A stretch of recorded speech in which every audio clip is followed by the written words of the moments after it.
అమ్మా ఎంత బుద్ధిగాల పనిచేసింది కోల్యాగా.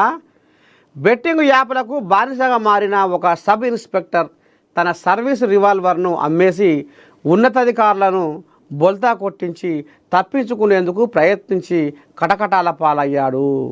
పోలీస్ శాఖలో తీవ్ర సంచలనం రేకెత్తిస్తున్న ఈ సంఘటన అంబర్పేట పోలీస్ స్టేషన్లో జరిగింది. అంబర్పేట పోలీస్ స్టేషన్లో క్రైమ్ ఎస్ఐగా పనిచేస్తున్న భానుప్రకాష్ వ్యవహారం ప్రస్తుతం హాట్ టాపిక్గా మారింది. ఎస్ఐ చేసిన అక్రమాలు పోలీస్ శాఖ ప్రతిష్టను తీవ్రంగా దిగజార్చే విధంగా తయారైంది. క్రైమ్ కేసులను ఛేదించాల్సిన ఎస్ఐ తాను దర్యాప్తు చేసిన కేసుల్లో స్వాధీనం చేసుకున్న సొత్తును కాజేయడమే కాకుండా ప్రభుత్వం కేటాయించిన 9 mm రివాల్వర్లను సైతం అమ్మేసుకున్నాడనే ప్రచారం పోలీసు వర్గాల్లో కలకలం సృష్టిస్తుంది. ఎస్ఐకి కేటాయించిన కీలకమైన సర్వీస్ పిస్తల్ కనిపించకుండా పోవడంపై పోలీసు ఉన్నతాధికారులు విషయాన్ని అత్యంత సీరియస్గా తీసుకున్నారు. ప్రస్తుతం భానుప్రకాష్ను అదుపులోకి తీసుకొని టాస్క్ ఫోర్స్ పోలీసులు విచారణ చేపట్టారు. ఏమన్నా లజ్జసిగ్గు ఉందా? ఏమంటారు చూడు, నాకేం మళ్ళీ వినం తప్పిన మాటలు వస్తాయి.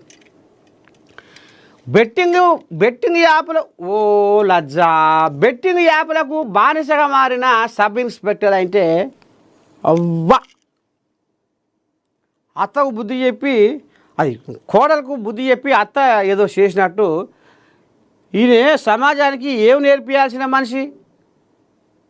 ఒక బాధ్యత గల ఒక పవిత్రమైన వృత్తిలో ఉండి, ఒక బాధ్యత గల పదవిలో ఉండి, కొలువులో ఉండి, ఇగో గిస వంటి సుఖం పూస శుద్ధం పూస ఏం పని చేసిండో చూడూరి. బెట్టింగ్ యాప్లకు బానిసగా మారిన ఒక సబ్ ఇన్స్పెక్టర్ తన సర్వీస్ రివాల్వర్ను అమ్మేసి ఉన్నతాధికారులను బొల్తా కొట్టించి తప్పించుకునేందుకు ప్రయత్నం చేసి కటకటాల పాలయ్యిండు ఈ మోతవరి. ఏమైనా లజ్జ సిగ్గి ఉందా ఈ మనిషికి? రామ రామ వద్దుర్రా, బెట్టింగ్ యాప్లతోటి పానాలు పోతాయుర్రా, ఆస్తులు అమ్ముకోవలసి వస్తుందిర్రా, జేబులు గుళ్ళవుతాయుల్లా, పెయి మీద సొమ్ములు పోతాయుల్లా, కొనిపెట్టుకున్న ప్లాట్లు భూములు జాగలు ఆఖరకు వస్తారు కల్లా కట్టుకున్న ఇల్లు కూడా కథమైపోతుంది. అది అసలు బెట్టింగ్ యాప్లు మరి అవి